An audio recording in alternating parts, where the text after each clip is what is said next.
اللهم أرنا الطلعة الرشيدة والغرة الحميدة واكحل ناظري بنظرة مني إلي وعجل فرجاه وسهل مخرجاه وأوسع منهجه واسلك بي محجته وأنفذ أمره واشدد أذراه واعمر اللهم به بلادك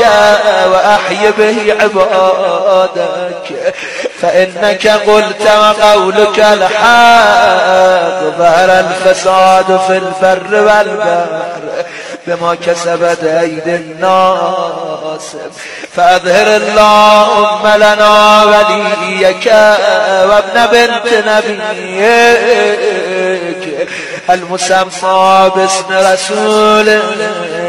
حتى لا يظفر بشيء من الباطل إلا مزقا ويحق الحق ويحققه واجعله اللهم مفزعا لمظلوم عبادك